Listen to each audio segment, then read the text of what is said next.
Hello everyone, welcome back to my channel.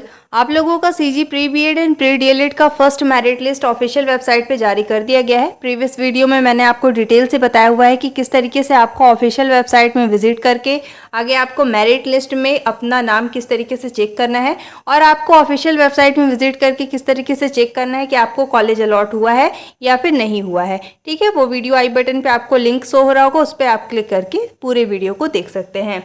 अब देखिए, आप लोगों का मान लीजिए फर्स्ट राउंड में किसी कॉलेज में 50 सीट है, तो आप लोगों को पता होना चाहिए कि एसटी, एससी, ओबीसी, जनरल और अलग अलग कैटेगरी के लिए आप लोगों का कितना सीट अलॉट किया गया है। ठीक है, और आप लोगों का फर्स्ट मेरिट लिस्ट में कितनी सीट जो है वो फुल हो चुके हैं और कितनी सीट ओनली आप लोगों के वैकेंट रहेंगे सेकंड राउंड या फिर थर्ड राउंड के लिए। तो आप लोगों को पता होना चाहिए। मान लीजिए किसी कॉलेज में 50 सीट है और 50 में से मान लीजिए आप लोगों का इस बार 30 तक भी अगर अलॉट हो जाता है तो 20 सीट बचे रहेंगे और 20 सीट में से आप लोगों का एसटी, एससी, ओबीसी को अलग अलग कैटेगरी को आप लोगों का ये सीट जो होगा वो डिवाइड कर दिया जाएगा। तो आप लोगों को पता होना चाहिए कि आप लोगों का फर्स्ट राउंड के बाद कितने सीट ऑक्यूपाई हो चुके हैं। सो देखिए, इसके लिए आप लोगों का लिस्ट जो है वो जारी कर दिया गया है। किस तरीके से आपको डाउनलोड करना है, चलिए मैं आपको प्रोसेस बता देती हूँ। इसके लिए देखिए, सबसे पहले आपको किसी भी ब्राउज़र में लिखकर सर्च कर लेना है CGSCRT। जैसे ही आप CGSCRT लिखकर सर्च करेंगे, आपके सामने SCRT का ऑफिशियल वेबसाइट आ जाएगा। अब आपको स्क्रॉल करके इसमें नीचे की तरफ आ जाना है। अब यहाँ पे देखिए, सबसे पहले नंबर पे लिखा हुआ है SCRT Chhattisgarh DElEd online counselling 2020। अब आपको सिंपली इस पर क्लिक कर लेना है। जैसे आप उस पर क्लिक करेंगे, आपके सामने इस तरीके का पेज आएगा। अब आपको स्क्रॉल करके इसमें नीचे की तरफ आ जाना है और यहाँ पे देखिए लास्ट में एक लिंक दिया हुआ है, लिखा हुआ है डीएलएड ऑनलाइन काउंसलिंग 2025-26 हेतु लिंक। अब आपको सिंपली इस पर क्लिक कर लेना है। जैसे ही आप इस पर क्लिक करेंगे, आपके सामने इस तरीके का पेज आएगा। अब देखिए, यहाँ पे आपको क्या करना है, आपको स्क्रॉल करके इसमें नीचे की तरफ आ जाना है और यहाँ पे देखिए आप लोगों का ऑप्शन गिवन है। अगर आपको बीए बीएड या फिर बीएससी बीएड का लिस्ट दिखना है तो इसके लिए आपको क्लिक टू लॉगिन लिखा हुआ है, इस पर आपको क्लिक करना है।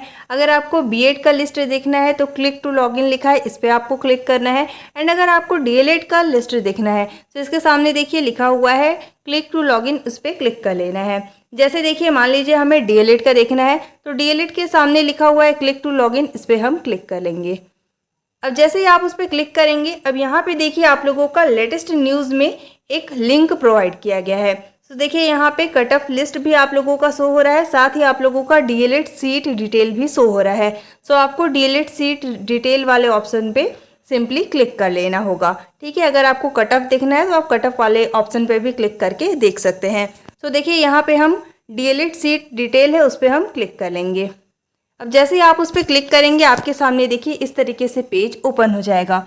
सबसे पहले देखिए यहाँ पे आप लोगों का डिस्ट्रिक्ट गिवन है, इसमें आप लोगों का गवर्नमेंट और प्राइवेट दोनों का इसमें लिस्ट गिवन है। यहाँ पे देखिए सबसे पहले है आप लोगों का डिस्ट्रिक्ट नेम।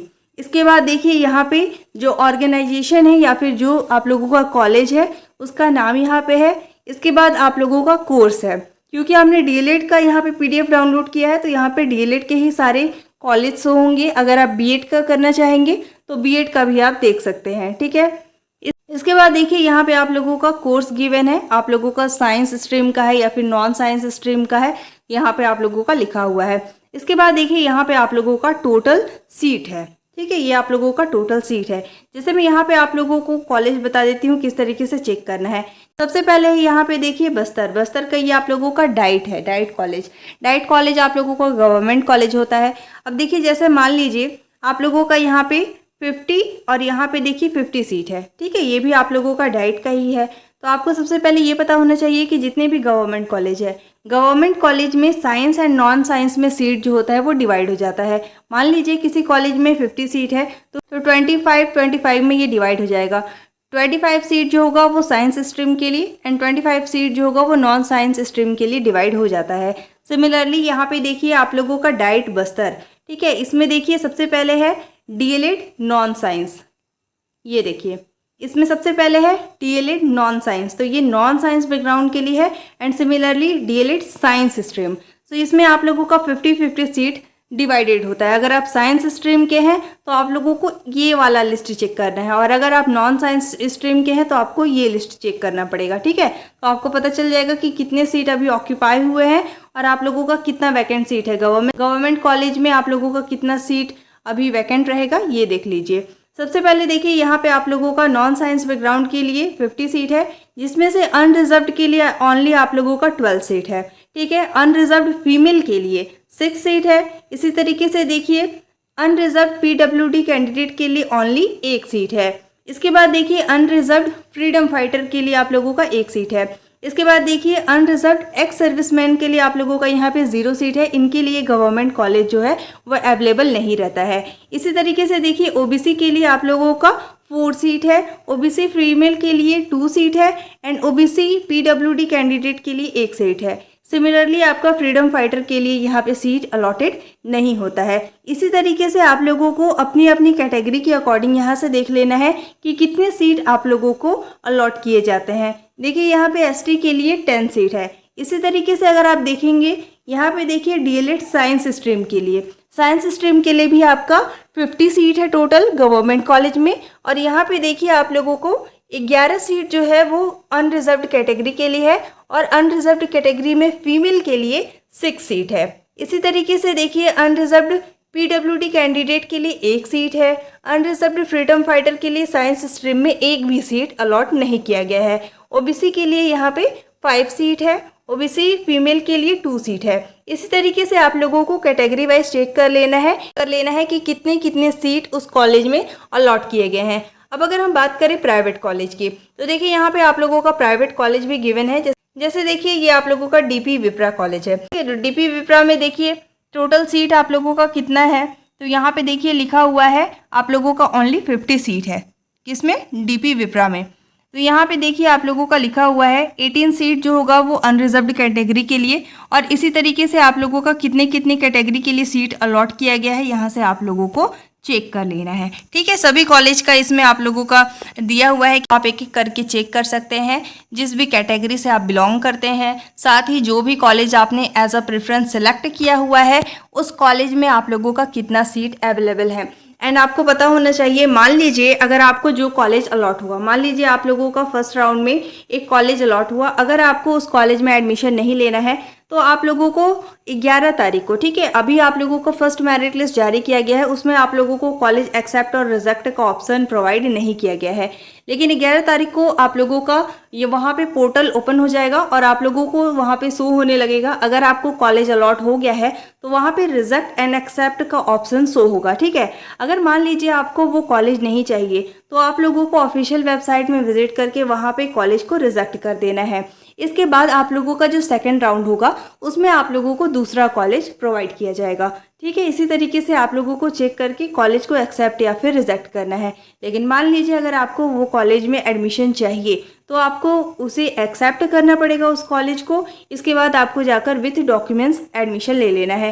क्या क्या डॉक्यूमेंट लगेगा उस पर मैंने डिटेल में वीडियो बना के पहले ही शेयर किया हुआ है। सारे डॉक्यूमेंट आप पहले से तैयार रखिएगा। अगर आपको इंस्टेंट, अगर मान लीजिए अभी आपका नाम आ गया है तो आपको अगर एडमिशन लेना है तो ठीक है, उसके लिए देखिए आई बटन पे आपको एक लिंक हो रहा है, उस पर आपको क्लिक करके देख लेना है कि क्या क्या डॉक्यूमेंट्स आपको अपने साथ रखना है। ठीक है, अब सबसे इम्पॉर्टेंट थिंग क्या है, आप लोगों का फर्स्ट काउंसलिंग में 3 मेरिट लिस्ट आने वाला है। ध्यान से समझिएगा, बहुत ही इंपॉर्टेंट है, बहुत से स्टूडेंट को डाउट हो रहा है। देखिए फर्स्ट काउंसलिंग में आप लोगों का 3 मेरिट लिस्ट आने वाला है। अगर मान लीजिए फर्स्ट लिस्ट में आपको कॉलेज अलॉट हो जाता है, अगर आपको वहाँ एडमिशन चाहिए तो आपको एक्सेप्ट करके जाकर वहाँ पे एडमिशन लेना पड़ेगा। लेकिन बहुत से ऐसे स्टूडेंट होते हैं जिनको कॉलेज को चेंज करना होता है, उस कॉलेज में उन्हें एडमिशन नहीं चाहिए, बाकी के प्रेफरेंस में जो कॉलेज उन्होंने सिलेक्ट किया है उस कॉलेज में उन्हें एडमिशन चाहिए। तो ऐसे में क्या करना है, आपको ऑफिशियल वेबसाइट में विजिट करना है। Then after you have to reject, आपको वो उस कॉलेज को रिजेक्ट कर देना है। इसके बाद बाकी के जितने भी कॉलेज आपने सेलेक्ट किए होंगे उसमें का एक कॉलेज आप लोगों को सेकंड मेरिट लिस्ट में भी अलॉट हो जाएगा अगर आपका अच्छा नंबर है तो। ठीक है, ये बेसिकली डिपेंड करता है कि अलग अलग कॉलेज में कितना कट ऑफ गया हुआ है और आपका नंबर कितना है, उसी के अकॉर्डिंग आप लोगों को कॉलेज अलॉट होता है। अगर मान लीजिए सेकंड मेरिट लिस्ट में भी आपको कॉलेज अलॉट हो जाता है, उस कॉलेज में भी अगर आपको एडमिशन नहीं चाहिए तो भी आपको ऑफिशियल वेबसाइट में विजिट करना होगा, वहाँ पे कॉलेज को रिजेक्ट करना होगा। बट देखिए मान लीजिए थर्ड मेरिट लिस्ट में फिर क्या होता है, आप लोगों का जो थर्ड मेरिट लिस्ट आएगा उसमें भी आप लोगों को एक कॉलेज आपकी कट ऑफ के अकॉर्डिंग, आपके नंबर के अकॉर्डिंग वहाँ पे कॉलेज अलॉट कर दिया जाएगा।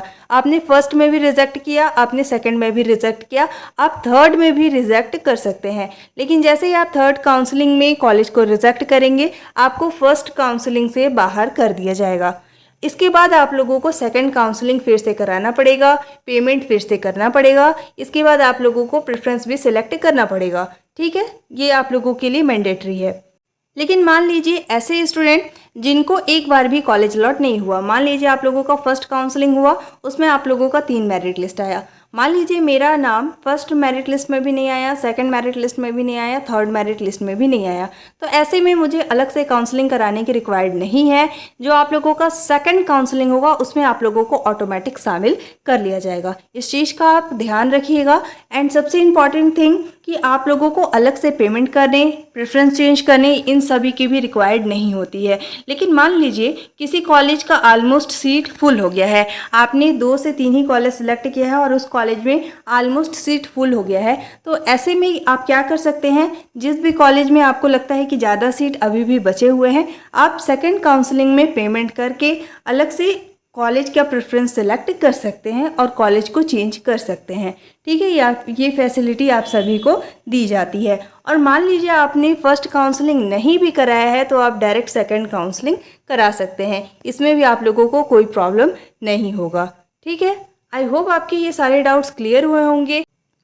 और यहाँ से आप लोगों को चेक कर लेना है जो भी कॉलेज आपने प्रेफरेंस में सिलेक्ट किया है उसमें अनरिजर्व्ड, फ्रीडम फाइटर एंड अलग अलग कैटेगरी के लिए कितने सीट अलॉट किए गए हैं, और इसी के अकॉर्डिंग आपको पता चल जाएगा कि आप लोगों का जो नेक्स्ट मेरिट लिस्ट है उसमें कॉलेज अलॉट होगा या नहीं। साथ ही देखिए प्राइवेट कॉलेज का भी यहाँ पे गिवन है, प्राइवेट कॉलेज में जनरली कट ऑफ डाउन जाते हैं, और साथ ही यहाँ पे आपको देख लेना है कि कितने सीट वहाँ पे अवेलेबल हैं। इसीलिए मैंने आपको पहले भी बता दिया था कि जब भी आप काउंसलिंग कराएंगे तो वहाँ पे आप लोगों को सीट देखना भी है।